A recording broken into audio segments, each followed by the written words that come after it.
The Caterham 7 420R Championship is sponsored by just Add Lightness, high-performance LED lights for the Caterham 7. Design and display structures. Immerse yourself in worlds beyond with bespoke projection screens.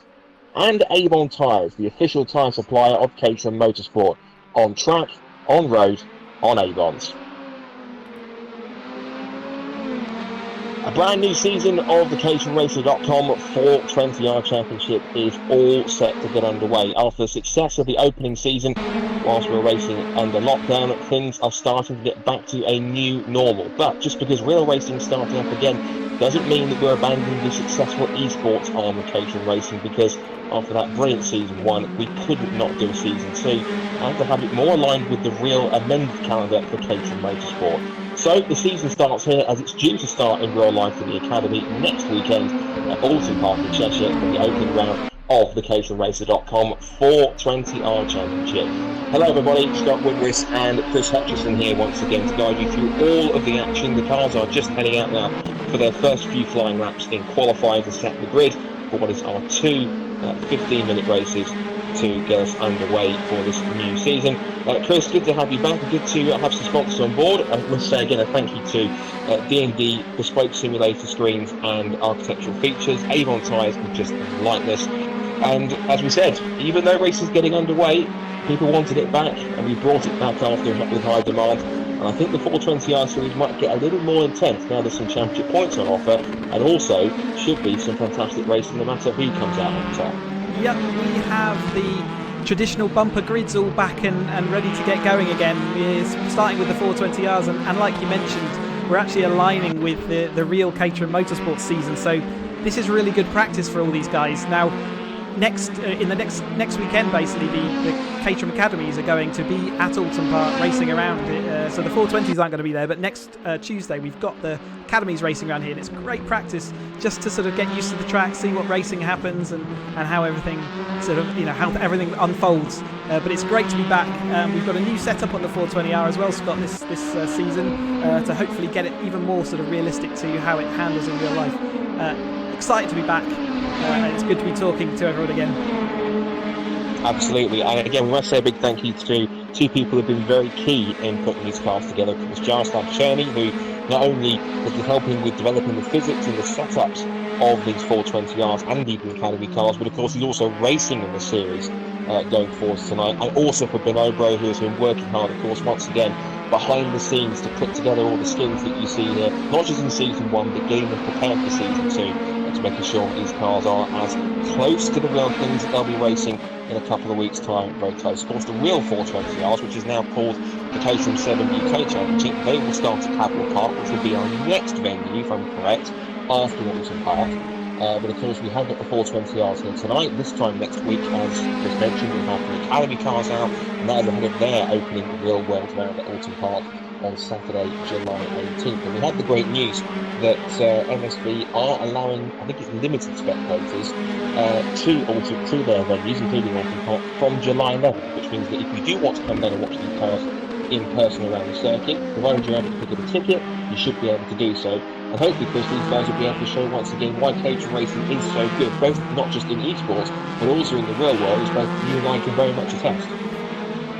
Absolutely. There's they've put on some really good online racing, but we know that really what they want to be doing is getting out on that track, and that's what they're going to be doing very, very shortly. Show you what they're really made of, and I'm looking forward to getting to some tracks later in the year and watching what they can get up to.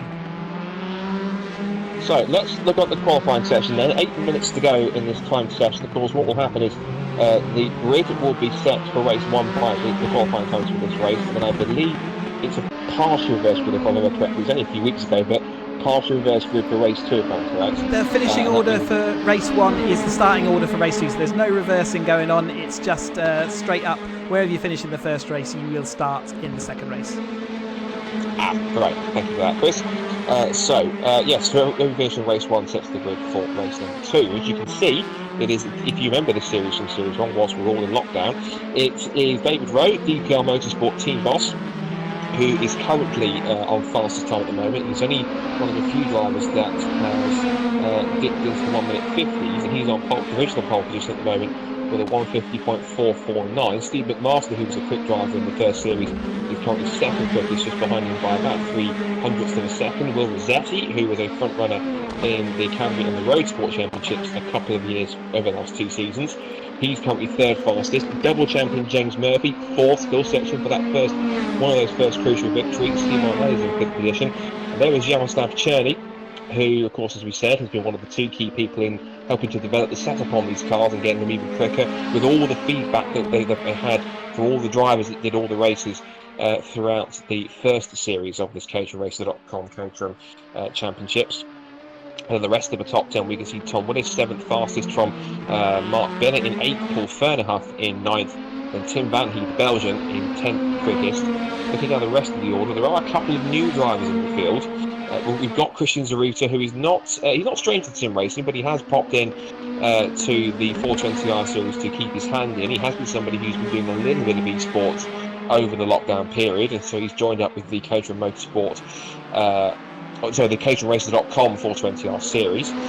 He is also going to be joined as newcomers by this man, Gordon Sawyer. He was last year's 310R champion, and so he's moving up to 420Rs. His car bears the livery which he'll be running in the 7 UK Championship for real, and we ride on board with Gordon as he heads through a very fast island bend up towards the Shelton's hairpin. We should also give a welcome as well to Jay Shepherd, who is a racer in real life because he runs a Fun Cup team and also races in those cars as well, but he can also boast experience, as there he is on the screen coming through Druids.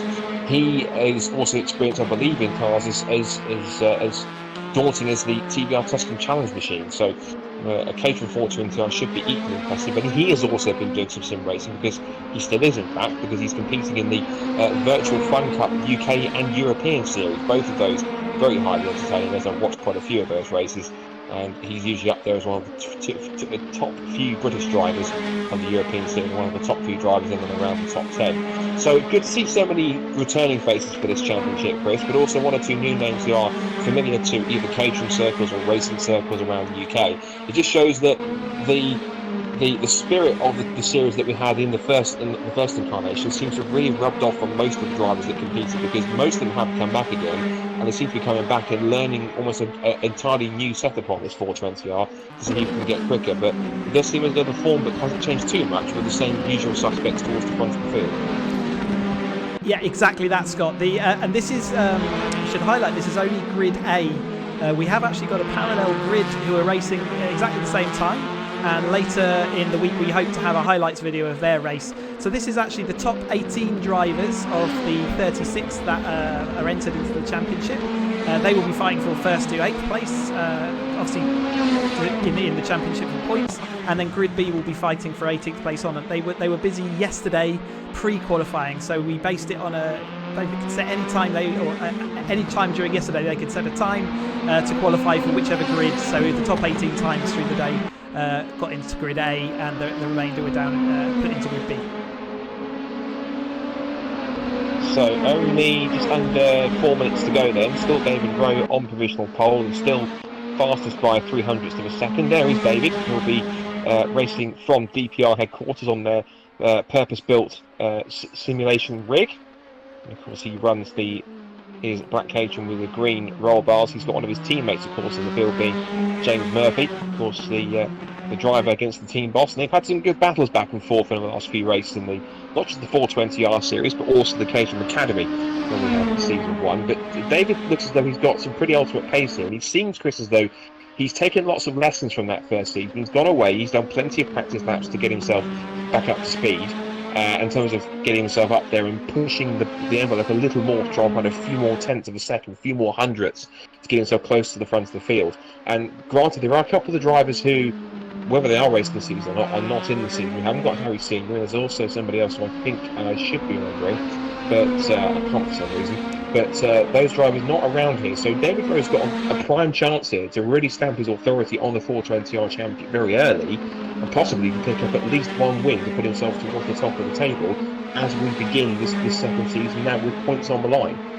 As ever, though, Scott, people will be there to fill the steps. The other person we are missing currently is Matthew Lewis, so we haven't got Matthew in the championship. But during all the pre-season testing and throughout everything, the times have been equally as close, and just as you might imagine, you can see from this qualifying session with David Rowe on a 50.4, we've got McMaster on a 50.5, Giselle on a 50.6, 0.7, 0.8, etc. down. So really there's nothing covering the top of this grid at all. And you know, so even though we've lost some of the couple of the leading contenders from last year, it seems like everyone else is just filling that gap. And that's the good thing. When some of the couple of the drivers who were main front runners, like as you say, Harry Senior were engaging with Matthew Lewis and I couldn't. So Matthew Lewis as well, who was a perennial front runner in both series. The fact that we've got drivers who are stepping up and getting quicker. Steve McMaster was always quick. Everyone just selling because managed to pick up some pace in the period between the last rounds and this opening round tonight. Will Rossetti's gone quicker. James Murphy was always quick, but he's tended to have times when he got a little bit, I use the term over-enthusiastic, where he was quick and had the potential to win races, but just push a little bit too hard or try to move in a place where it really wasn't on. And so hopefully he's come away from that first season, Chris, and come into season 2 now a little bit more reinvigorated, but also a bit more focused. He's now currently 5th fastest in qualifying with just about roughly a minute or so to go until the session's over. And there are plenty of drivers, as you say, which are going to be trying to step up to the mantle. I think James could be one of them, but the question's got to be, hasn't been able to rein in his enthusiasm a little bit now for the second season, or to be able to grab the results he needs to be a proper championship contender. I'm hoping so, because he's definitely got the potential. Yeah, so it's more about consistency, wasn't it? And like you say, just a little bit of over-enthusiasm on a couple of moves, which then ended up costing him more than he would have gained. You can never take the racers out of these racing drivers. They'll always go for a move if they think it's on. And you know what? He came in sort of towards not towards, he was near the beginning of the season last year, but he's definitely got more experience now under his belt. And so, yep, I am with you. I would love to see him rein that in. Now that points are on offer, we haven't sort of mentioned really yet, Scott, that points are very much on offer for all these drivers as far as part of the championship. There's more to lose as well, so it's not just about losing the position on one race. You could cost yourself a championship by a silly mistake. James Murphy is just ending his last flying lap of the session, coming across the line and does a 50.9, and that keeps him in 5th position, because he's about a 10th off what his personal best was. This is Paul Fernerhuff, who's one of our drivers who isn't a racer in real life. He is more of a sim racer, but he certainly did have occasions in that first series where he was able to impress and show what he can do. And so he's very almost abstract art style livery on that Caterham as he heads down towards Lodge Corner at the end of his flying lap. He's currently sat at the moment on the grid just on the fringe of the top 10 in 10th place. He comes over Dearly and across the timing line to see if he can improve and get himself closer to a 50.4. He still goes 10th, and that time he put in there was a 51.3. We should mention for our other new drivers that are in the field for tonight, Christian Zaruta is the quickest of our newbies, if you like. He's currently then around about 13th place on the grid. We can go to the grid in a second now, actually. And I did notice that both Christians, Gordon Sawyer, forgive me, and also Jay Shepherd were still finding a little bit of time to improve themselves a bit more. But apart from that, it seems to be pretty much status quo. So, I think we're actually going to qualify. Actually, forgive me. I thought it was going to be practice. I was getting a bit too ahead of myself. So, David Rowe was fastest in that practice session. No, Scott, that was qualifying. So this is the starting grid for race. Yep. Oh, forgive me. I was getting a bit thin. I was getting behind myself then. So, it was qualifying. So, David Rowe. We'll start again. David Rowe was on fastest and therefore starts race 1 tonight for the season opener on pole position. Steve McMaster will be alongside him on the front row. Elwood is the fastest of our European drivers in the field as he starts 3rd. Will Rossetti 4th and James Murphy rounding off the top 5. Then Steve Arnell will start 6th on the 3rd row. Jaroslav Cherney, who won a couple of the races in the first season, he will start 7th. Tom Willis, a former Caterham Academy champion in real life, he will start in 8th alongside Mark Bennett, and then Paul Fernerhuff rounding out the top 10. 11th fastest and 11th place on the grid will be Blair McConaughey from Scotland. He starts alongside Christian Zaruta in his first caterhamracer.com start. And then it's Tim Van Heet for Belgium, Gordon Sawyer, who will start 14th on the grid. Then Jamie Elwood and James Fowler, and then Chris Skillicorn and Joe Shepherd, who's still finding his feet with the 420R, will start in 18th place at the back of the grid. But an impressive thing to note is that the entire field was separated by not much over 1.5 seconds. And it seems like this where consistency is key. particularly when it's a spec series, the level of competition seems to have really gone up, because I think we had similar sort of levels, or maybe a slightly bigger spread than we saw in the first season. But you can tell, Chris, that all the drivers that are competing in this have gone away, particularly those that competed last year. They've gone away, they've practiced as much as they can amongst testing their real-life cars wherever they need to, and they've really been able to step up their pace. And this 420R setup seems to have just brought the field a little bit closer together in terms of form. And so I wonder possibly if that might start to spark some pleasantly unexpected results as we go through the season, particularly and hopefully starting here tonight. Yes, I've got a big grin on my face. You're right. The field is spread by what are tiny margins. If you think this is a 12 corner track or something like that, the margins on each corner are tiny between them. So let's hope that it can keep their heads, as I always say. Let's hope they can keep their heads, and we can have some really good racing to start the season off in style. We've got 2 races this evening, so this is the first of 2. 15 minutes. It's not particularly long for a Caterham, but it's certainly going to be action-packed if the last season's anything to go by. 15 minutes, it'll be short, sharp, and plenty of action. So, as you can see on the front row, David Rowe in his distinctive black Caterham with the green striping and roll bar is on pole position on the left. On the right is Steve McMaster, and his livery is inspired by the 4GT of Ken Miles from the Woodwiss Ferrari Le Mans 66 film and from real life. So he's got the duck-egg blue and white car with the red front wings. Then you've got alongside there in third place on the grid. For some reason I've forgotten who it is, but we'll most pick it up in a second. But the start of a new season and the caterhamracer.com 420R Championship is all set to get underway at Oulton Park. Lights out, and we are racing. It might have been a jump start there from David Rowe from pole position, but they head down towards Old Hall for the first time, and Rowe is away. Whether that was a legitimate start or not, we'll have to wait and see if he's handed a penalty. Either way, down towards Cascades for the first time. Everyone looks to have got through pretty cleanly up and towards Tier 1. Little bump at the curb there. I think that was from possibly Elwood, the Belgian driver in the typical green and yellow Caterham colours. Out through Cascades, down Lakeside for the first time. And now we see David Rowe has got almost a 1 second advantage down towards Ironhead at the corner. The third place, the attack is on from James Murphy. He's up 1 spot from where he started, and it's happened already. Round goes James Murphy, tagged by Will Rossetti, and there's cars going every which way in the midfield. There's 4 or 5 cars involved. And unfortunately, we were hoping for a fairly clean start, but it just took one step of concentration in the first few corners, Chris, and it's caused a little bit of chaos in the midfield. Yes, they made it through at least half a lap before chaos ensued. And we'll have to look at the review of that to see what happened, but it did look like Murphy just wheel contact, which then sort of caused him to spin in front of the field, and then with everyone packed so tight, it's going to be very difficult to miss.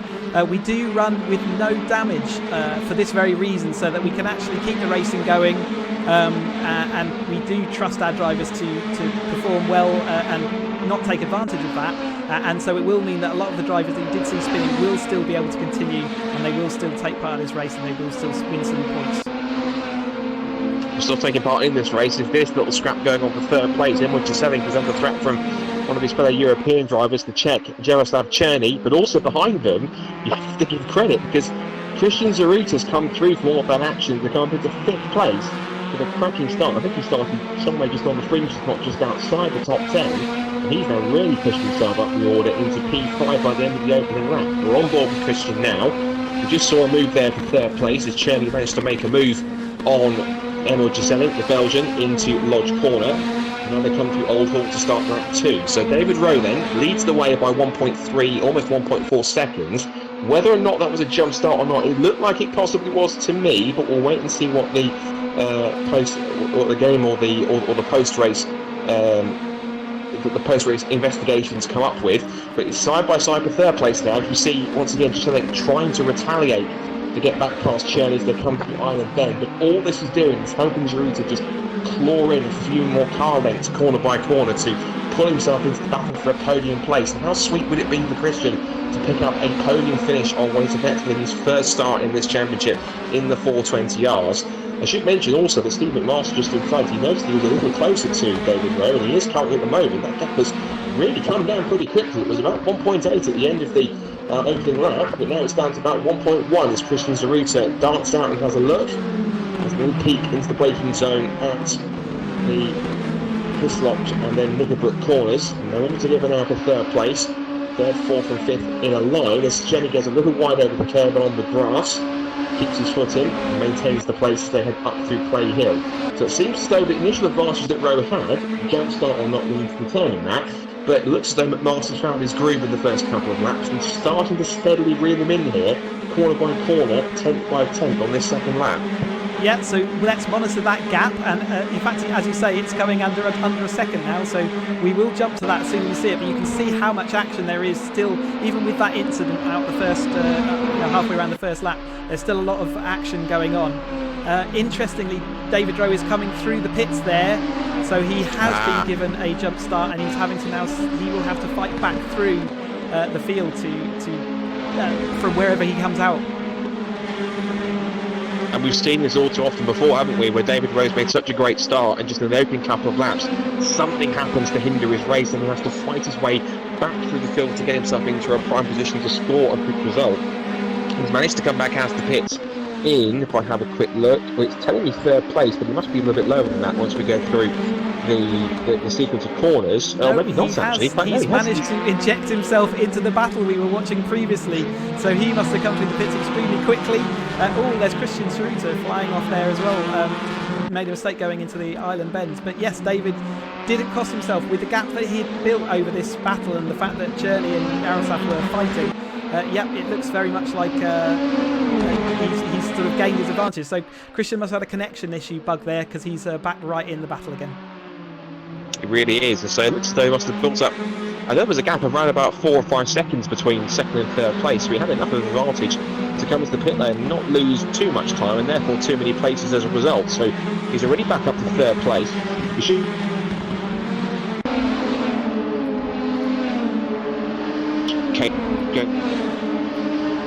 Bandy now has one of his dedicated deliveries. He's the bright orange and green Caterham just behind Elwood. There he's coming through shot there just now.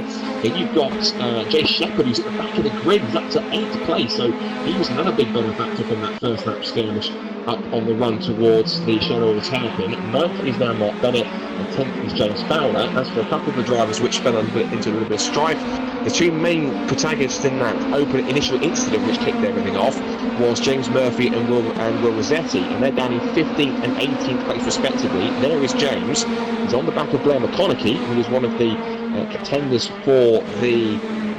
I'm going to get this right now. I think he won the Academy title. I think it was the green group title they were scrapping over. Either way, he was certainly backing along with Blair McConaughey, and James Fowler was also in there as well. So we go back to the scrap now for what is currently our second place, because Shirley, for the moment, had given up second place to David Rowe, and Rowe's going to try and brave it out around the outside into Island Corner up towards the Shenandoah's hairpin. Christian says, this looks like fun, I want to play too. And he's going to try and get involved, and Shirley gets sideways as he tries to hold on to second place.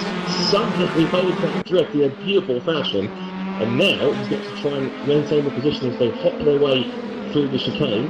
So Shirley second, Rowe third, and Christian Cerruto, who is effectively a DPR driver, hustling his boss now for a podium place. And I think Rowe may have possibly even acknowledged that it was a jump start and took his penalty on the chin, but I'm not sure he certainly anticipated that Christian Cerruto was giving too many headaches, particularly over a podium position in race 1 of the season. So they have been having their own little tussles and battles all through practice and pre-qualifying. They've had a lot of fun out on track, getting Christian up to speed and just having a good old fight. So they are used to running nose to tail.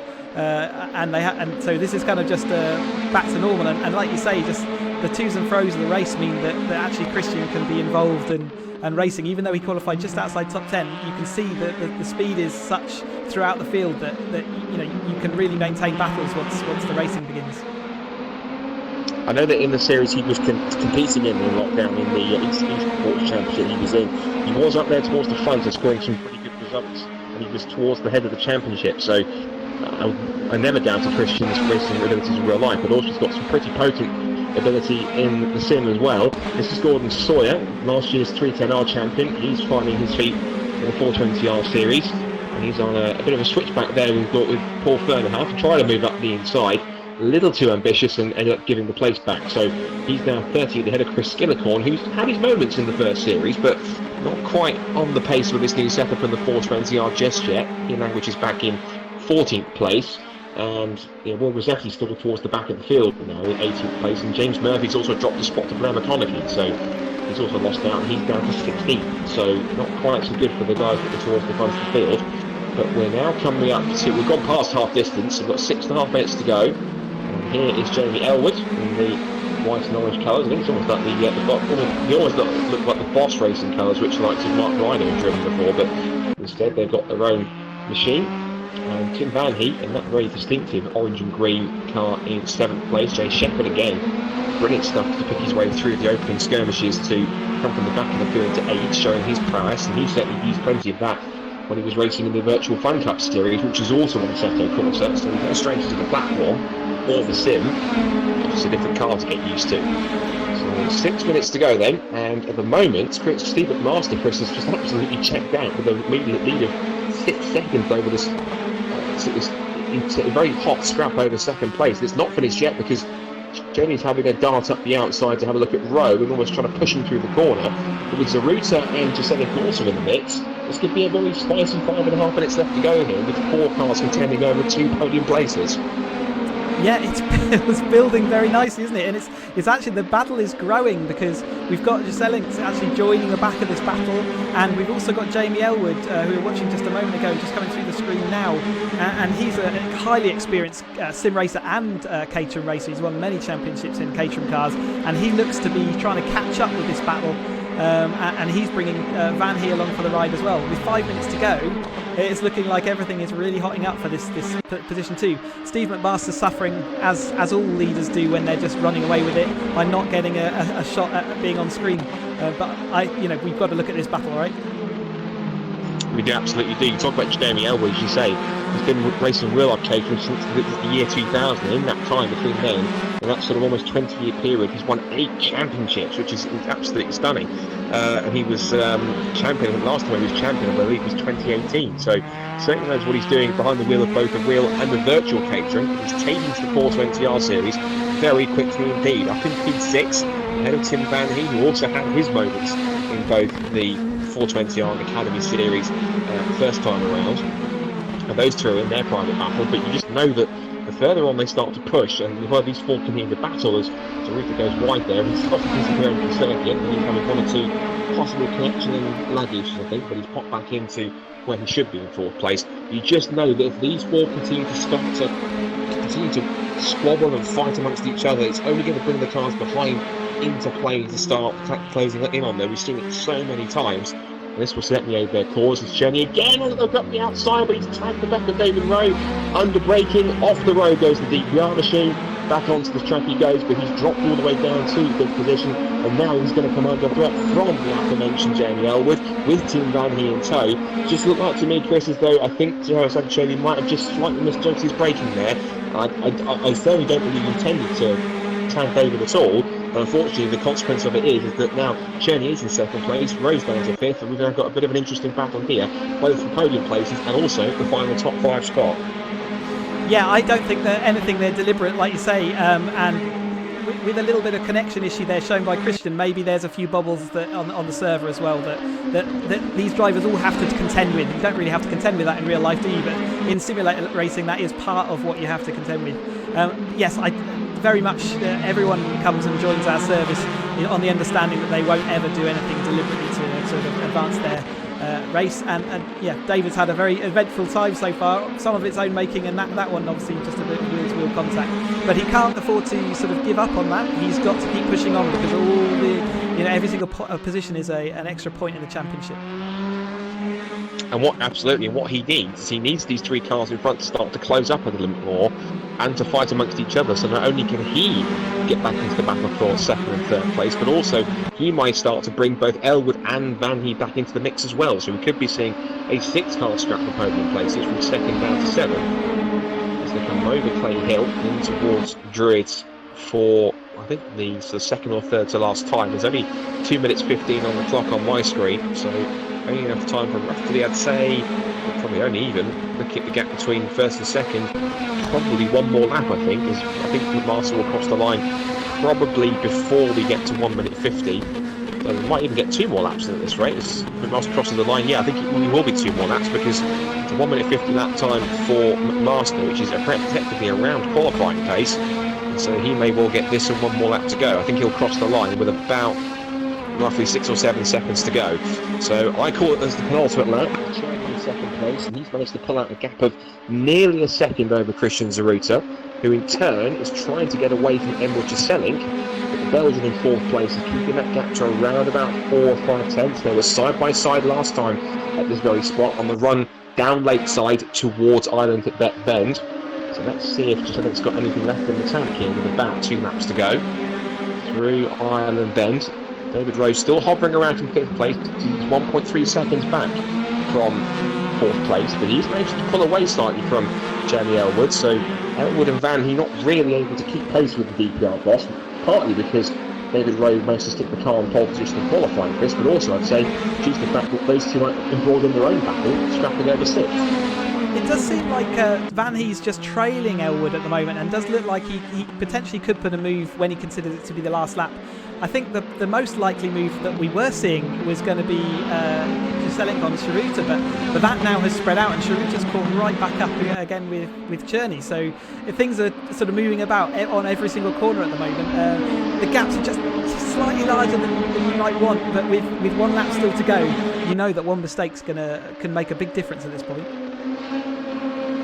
Especially in a car that's very as nervous and nimble as the Caterham 420R. Of course, in real life and in the sim, these cars have got a 2-litre Duratec engine, and they're very lightweight. They've got a Sade suspension gearbox. They run Avon ZZR tyres, purpose-built suspension, racing brakes and suspension.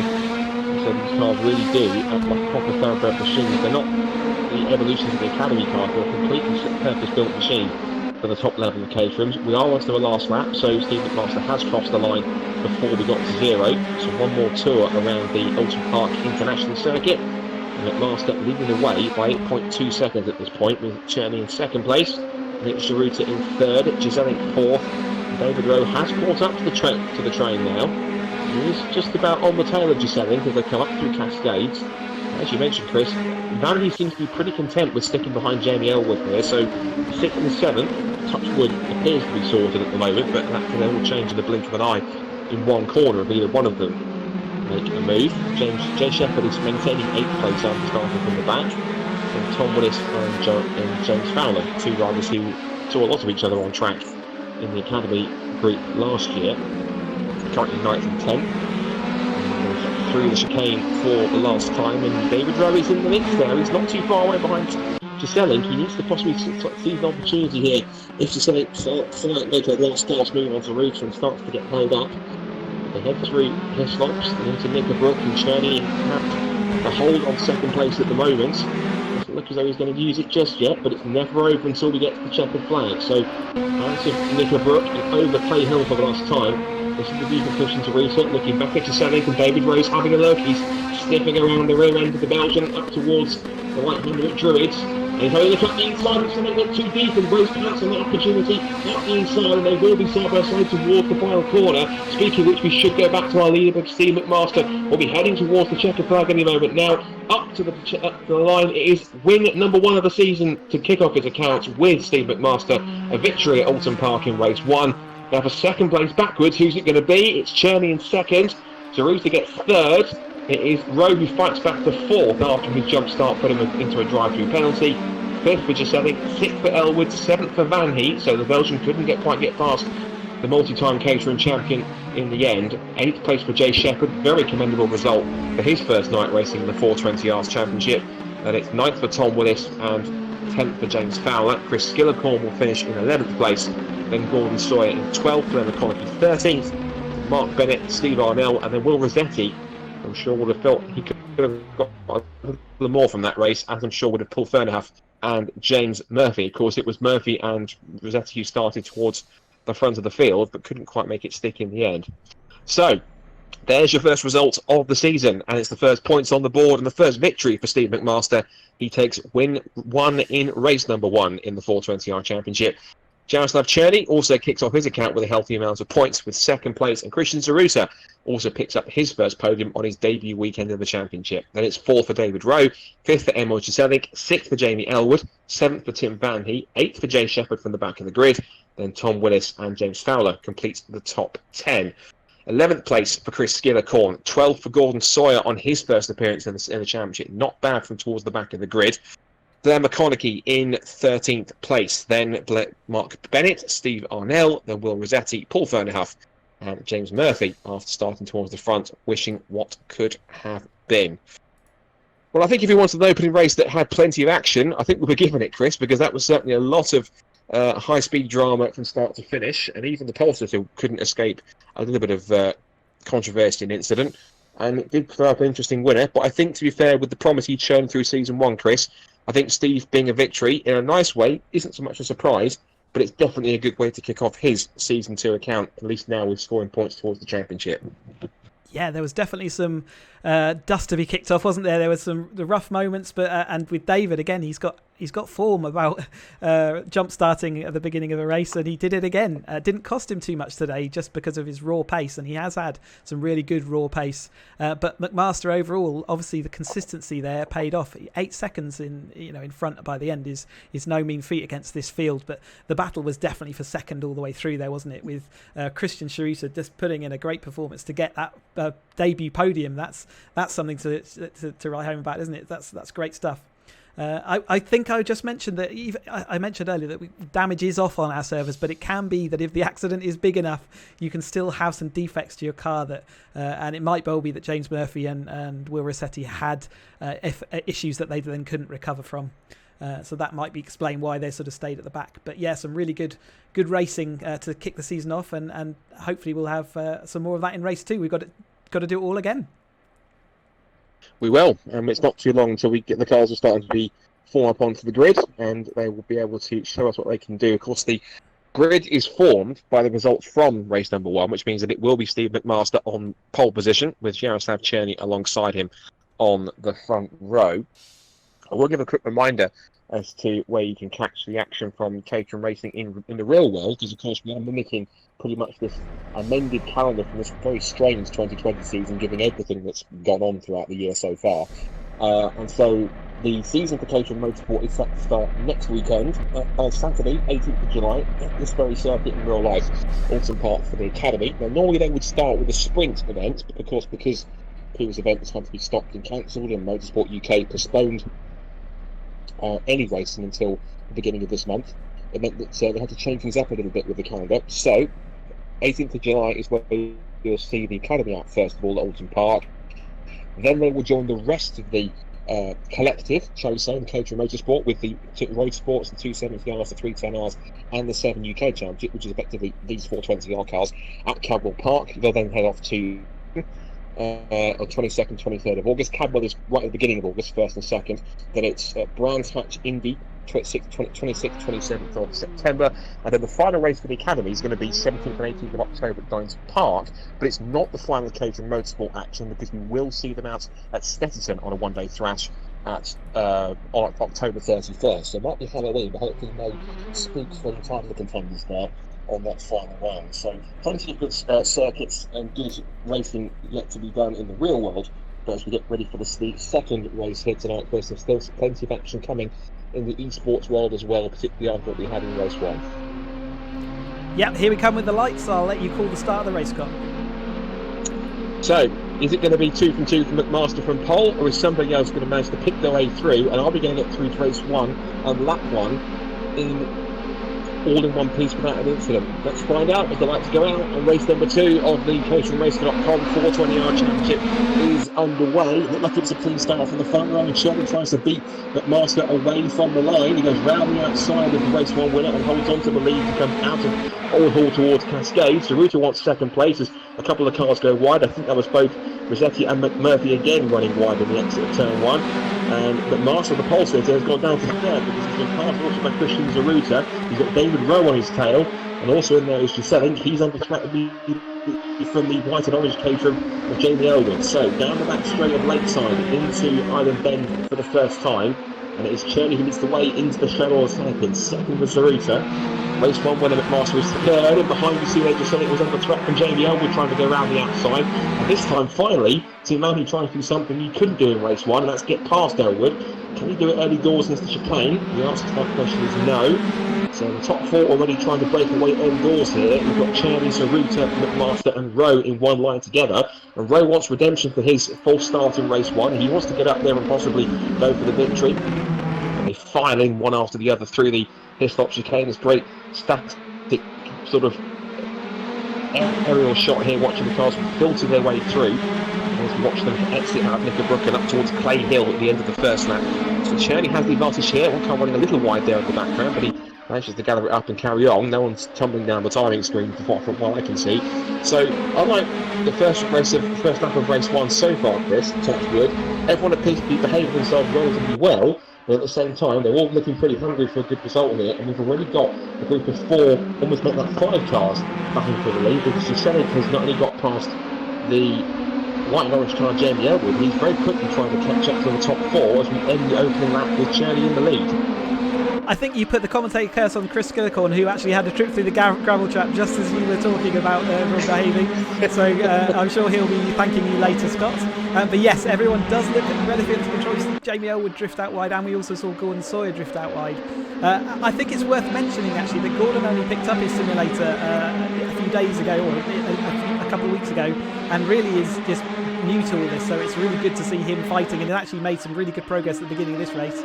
Although he's now, again, I've put the commentator curse on him, and he has dropped down the field, so I shall take one back for the team there. Let's concentrate on this great battle as McMaster locks his front tyres up there, just avoiding the back end of Christian's car. It looks like not only Skillicorn has hit trouble, and I apologise for Chris, there wasn't a commentator's curse, but it looks like also possibly Will Rosette's hit Strife as well, so whatever's happened to those two we'll have to keep an eye on.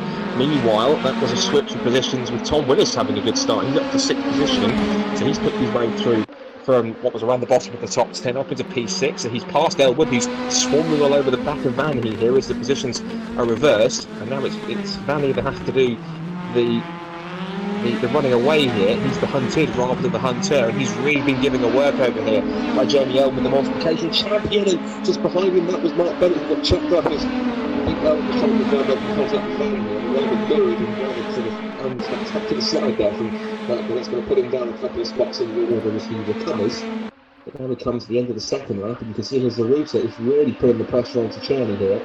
Cherney was a victor in one of the two series in their final round at Oulton Park. I think it was the 420 hours, it was one of the two, but I know that Cherney was able to get a victory in one of the series here at Oulton Park. I think it may have even been Academy, but either way, Cherney has won around this circuit, and Zaruta certainly knows the circuit at the back of his hand from racing it in real life, so he will certainly be pushing as hard as he dares. We've got the onboard shot here from Christian.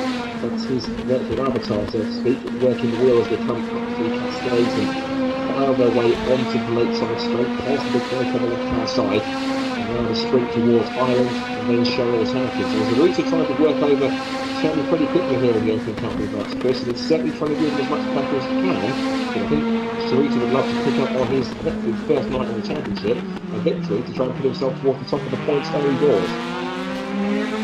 I mean, yeah, it's just, this is kind of fairy tale stuff at the moment. He's really all over the back of the race leader here, going into the skid, really making a nuisance of himself.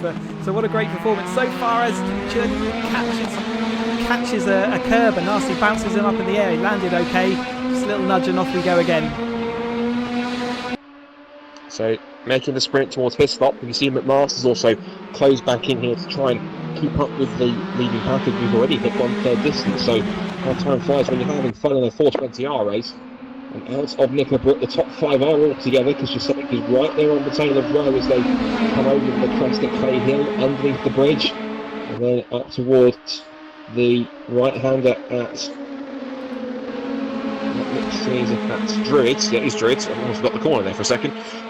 Underneath the canopy of the trees, and now underneath the bridge again as they sprint down towards Lodge Corner, and all 5 cars are fanning out trying to find their own little piece of real estate as they come into the right-hander. McMaster trying to peek his nose up the inside of second place on Christian Zaruta, but Christian's much more preoccupied with trying to get past Jaroslav Cherney. He pulls out to the inside line, trying to put himself alongside on a sprint towards Oulton Park. He's got the inside line. Just of Chill have to yield, and he almost bang wheels on the inside.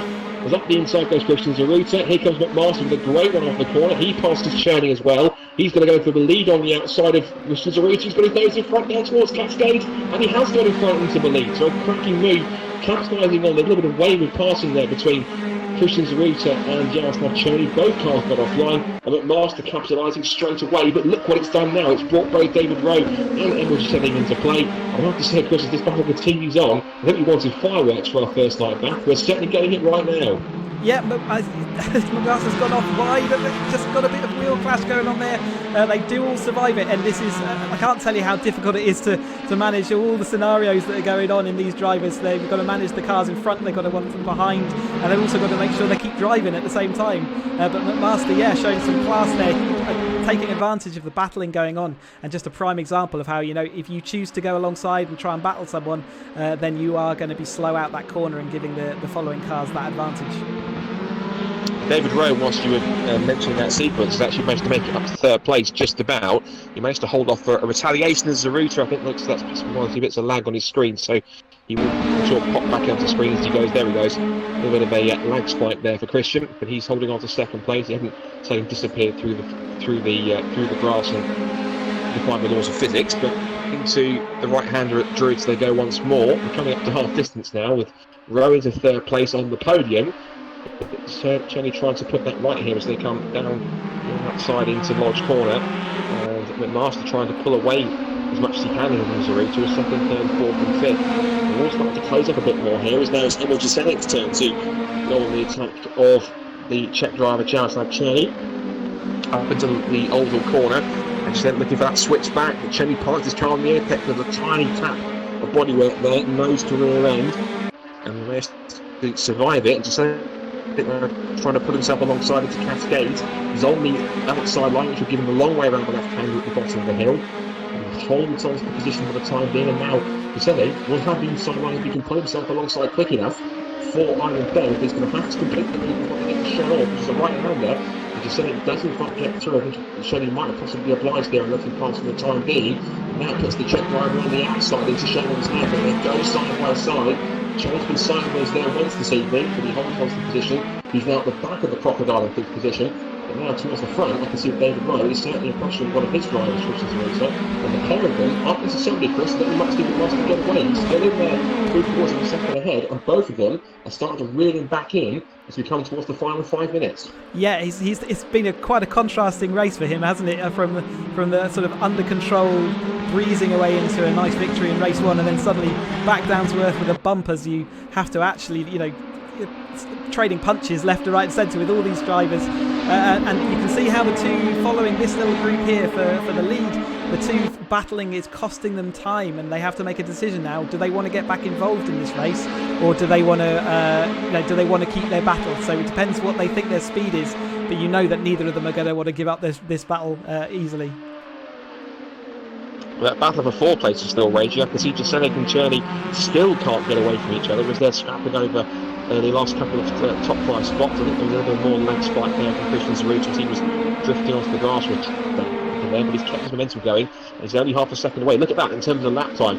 Almost nothing between them in lap time for the top two. There's roughly around about, must have been 6 or 7 pounds of a second between the two of them as Rowe goes wide, so does Jasenic, and he might lose out fourth place now to Cherney. On the contrary, he doesn't actually, because Cherney holds on in front. So Cherney's managed to slip back into fifth position, but he's really hanging on to the wheel arches of the Belgian through Cascades, and also trying to chase after him is Tom Woodwiss, and he's not too far away from the top 5 spot if he can continue to capitalise on these two cars scrapping amongst each other.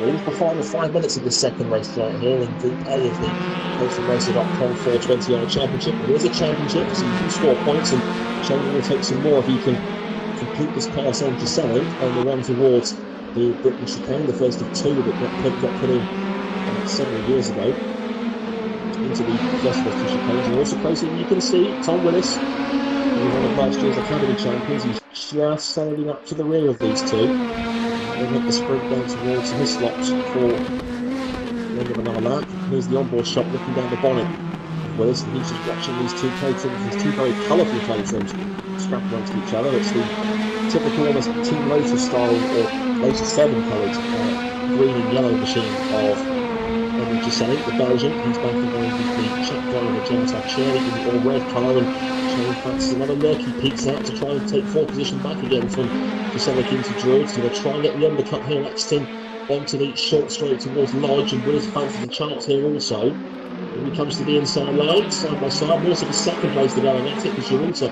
will not let one get through it. It's now allowing the last to get past that road. Going to bet actually at that XTD leap. And he's back at the second place. The trouble is, though, the gap is now 1.5 seconds between them as McLaren sets the fastest lap of the race. I'm sure, Chris, that with these two being effectively in the same team, they're still going to fight each other pretty hard, but at one point they're going to have to realise the harder they fight each other, and I've said it so many times, the easier it's going to be for McLaren to carry on getting away, and particularly with time running out. These two have got to start working together, otherwise it's going to go dead win for McMaster, and podium places for these two with no chance for a win.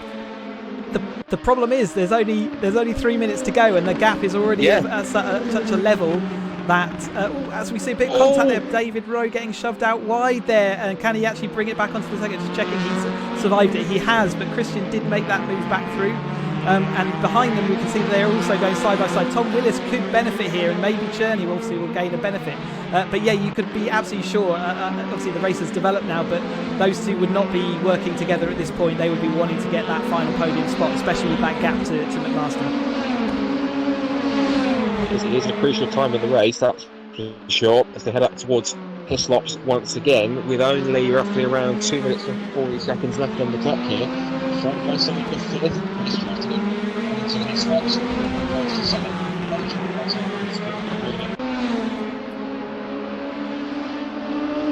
Jaroslav Černý in fourth place, and Černý in fact actually starting to really close back in on David Rowe, so maybe a podium place for Černý might not be impossible here, because Jaroslav seems to have taken the wind up a little bit, found a bit more pace thanks to Rowe's little excursion onto the grass. David Rowe here might not be so certain in the podium place. He might lose it in the last couple of laps as we come to start the penultimate lap of the race. Martin's got this quickly gone off what was 1.5 seconds, up to almost 3.5 seconds, so the last has to really extend it as quickly as he can. Another big glass was on the whole corner for the second to last time.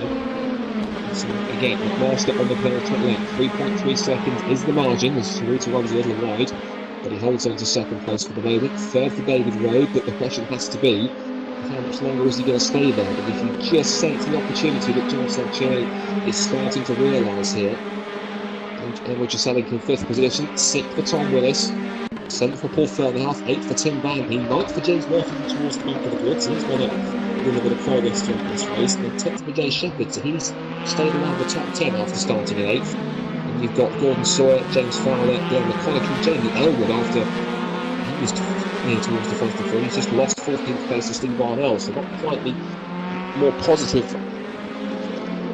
way of racing than he had in the first race for Jamie Elwood. He's dropped all the way down the order. He's back up to 14th, and he's up in a bit of a scrap with both Rossetti and Barnell. And now Skinnercorn and Bennett towards the back as well. But penultimate lap then, Chris, it's still a lead of 3.3 seconds, so it seems to have stabilised between first and second.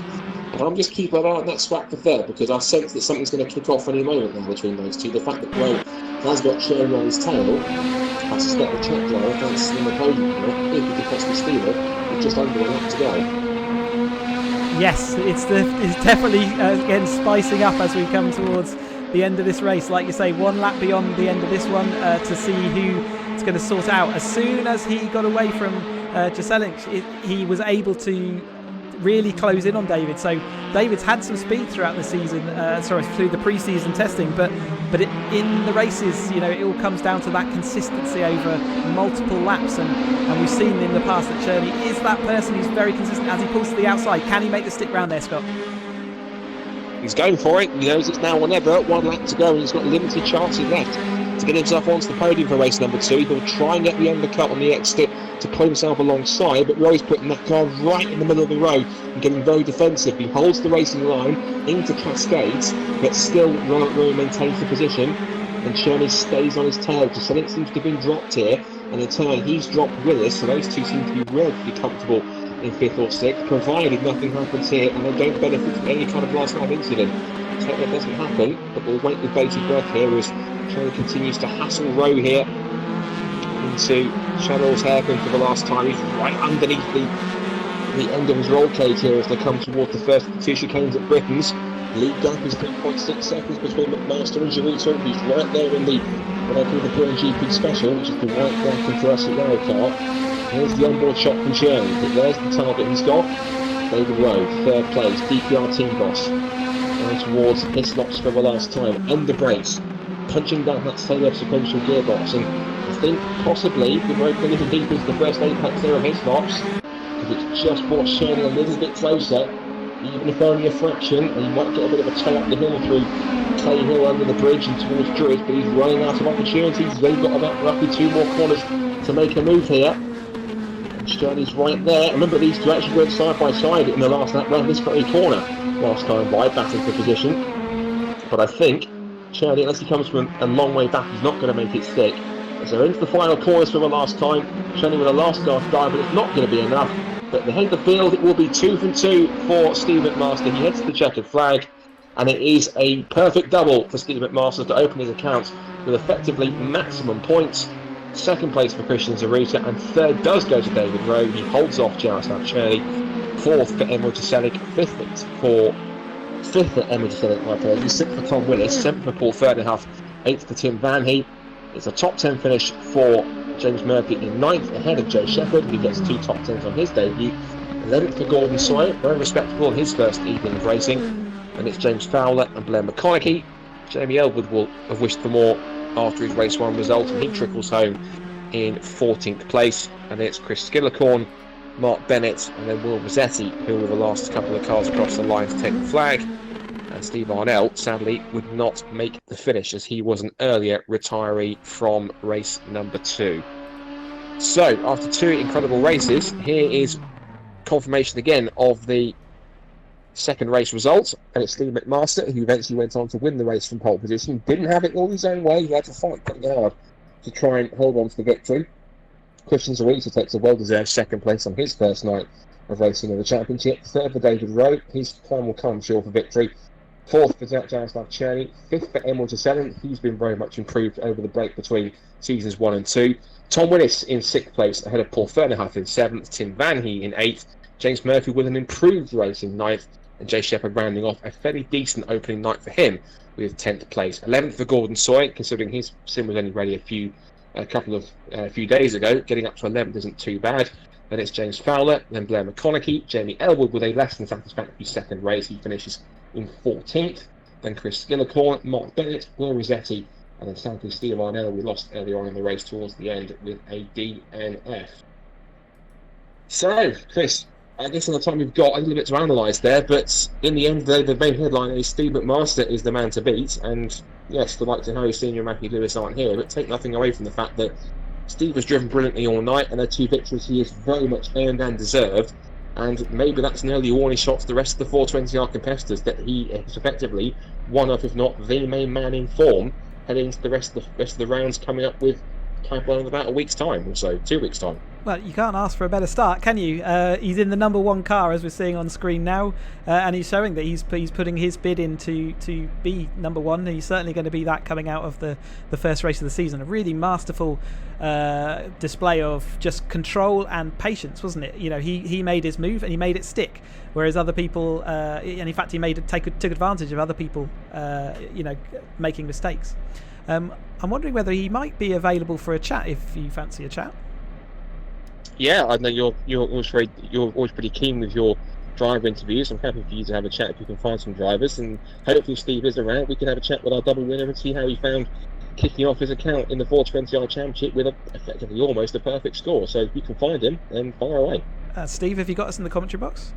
Sure have, chaps. Evening, how are we doing? We're all right. I'm sure that you're doing equally as well right now. What a start to the season. Yeah, we'll take that, I think. I mean, what a different set of races, right? Race 1 was and not easy, but easier. Race 2, that was super tough. Yeah, it's a complete contrast. You were sailing away into the distance in that race one once the kind of collisions and battles had all settled out, and Dave had to take his pit stop. But yeah, in that race too, it was back to earth with a bump. Yeah, you could say that. I mean, literally a bump a couple of times. Yeah, it was super close for the first couple of laps, and then I think the guys behind started to duke it out over a couple of corners. I made a bit of a gap, and then it was just watch the delta time for the rest of the race and make sure that I was on 50.6, 50.7 for the rest of the race. Yep, we will be adding all the scores up, but for you it's a fairly easy double win there, so yep, great scores and great start to the season. Are you going to be with us for the rest of the season?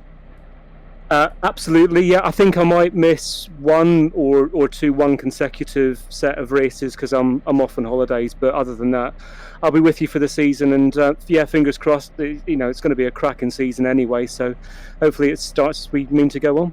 Thank you very much, and we look forward to talking to you again in Victory Circle later in the year. Chaps, thanks very much. Take care. So yeah, Scott, what a start to the season for Steve, and yeah, you can't get better than that, right? No, absolutely. Two wins. I'm not sure if he picked up fastest lap on each one, and I think he might have got it in at least one of them, but hopefully that is more of a maximum score on that side. I mean, other drivers that really impressed tonight as well for those first two races. I mean, David Rowe, obviously, we know how quick David Rowe is. We know he's a perennial front runner. He couldn't quite shake off the kind of bad luck he had at times of having a quick start and then just something hindering him in the first couple of laps, which tend to haunt him a little bit through both series. But obviously, once again, when the pace is there and when he's on it and everything clicks together, David is again one of those drivers, as he proved in qualifying, where when he needs to turn it up and have the pace to be the fastest guy in the field, he can do, and he does do it, and he can do it quite often. So I think David should... You might feel as though his results could have been a little better, but I think his results that he did score tonight, being still around the top 5 and around the podium places, he should definitely be heartened by that and thinking that he scored a nice haul of consistent points to keep him in contention already in this early stage with still several rounds to go. So I think he might feel he could have done a little bit better, but I think on the whole he should be pretty pleased with the amount of points he's managed to haul in tonight from those two very eventful races for him, at least, don't you think? My cheeky question would be, at what point does it become bad luck, and what point does it become you're the centre of that luck and you need to change it for yourself? So jumping the start, again, we saw that last season for him, so that's a simple fix, isn't it? You just wait for the lights to go out. How easy, how difficult could it be? But we all know when the adrenaline's going and you've got your feet are twitching and you want to make that good start, you can see that. And we've also seen that, in the pack, he has had some really good fights today, and considering the amount of issues he's had, to still come away with the points haul that he's got, it's a great start, and we know, like you say, he's got that pace. I do want to call out the fact that we've had the secondary. This is the grid A. We've had the second grid, so everyone that you've seen racing tonight is going to be having good scores. So even the guys finishing towards the rear of this field, that is only half the field that we're seeing. And I do, for that reason, want to call out Jay Shepherd, who's new onto the system for us, and finishing top 10 is no mean feat, and the recovery drive there from James Murphy, I think, is worth calling out as well. And Tom Willis's performance to move himself up to that, solidly fighting for that top 5. There's been some really good racing that we've seen tonight, and say long may it continue. Yeah, Chris Hutchinson, they're pulling no punches when it comes to his thoughts on David Rowe's fortune. Is it sort of? I guess he was. I was trying not to be too disingenuous. I know you weren't either. It's a case of, but I know what you mean in terms of at what point does constantly jumping the start mean that you've got to look at it and think, well, maybe just wait a little bit longer until the lights go out. But either way, it was one of those things that I'm sure will come with time. I think he was just eager to get away, obviously knowing that racing's just around the corner. And speaking of which, again, as we mentioned, it's not long until we get Caterham's on track for real. Of course, the Caterham Academy will be at this circuit in for real next weekend, but of course they'll be having the virtual representatives on track this time next week, next Tuesday at 8:30. So watching out for that. Caterham 420Rs, meanwhile, will be in action again in a couple of weeks' time, and they will be at their first real-world venue, where they'll be taking on their new form of the Caterham 7 UK Championship, Oulton Park in Lincolnshire, the Nürburgring of the North. It is a very tight and twisty circuit with some very tricky and treacherous corners, and I've never seen Caterham's race around there, at least not Caterham Motorsports. That'd be quite a treat if I managed to get there in real life, but at least the virtual cast should hopefully put on an equally good show for everyone there as well. So if you want to catch up both of those events, of course, remember this time next week it will be the Academy, and then the following race is going to be 420 hours, of course, at 8:30 as well. Same British summertime as always. Chris, final thoughts on what's been an amazing first 2 races to kick off the championship, and I think it's just shown that after that very incredible and very enthusiastic response that we got for the first season, that the enthusiasm's still there. People do still want to race Caterham's in an esports fashion, but I think that everyone's also very pleased that all this track time is preparing them aptly, hopefully, for the real world action to kick off in a couple of weeks' time. Yeah, I love this online racing, and I also love the real racing, so I can't wait to get to experience more of that towards the tail end of this year. So yeah, really, really good news, and yeah, can't wait for more. The Caterham 420R Championship from caterhamracer.com is, of course, sponsored by Just Add Lightness, high-performance LEDs for the Caterham 7, by Design Display Structures. Immerse yourself in worlds beyond with bespoke projection screens, and, of course, Avon Tyres, the official tyre supplier of Caterham Motorsport, on road, on track, on Avons. From myself, Scott Woodwiss, Chris Hutchinson, and all of us competing here at Oulton Park in this first opening night of the caterhamracer.com 420R Championship. It's the Academy's turn next week here at Oulton Park, and real racing is only just around the corner. Enjoy it, it's going to be a blast. But from all of us here, enjoy the rest of your week, and we'll see you next time. Bye-bye.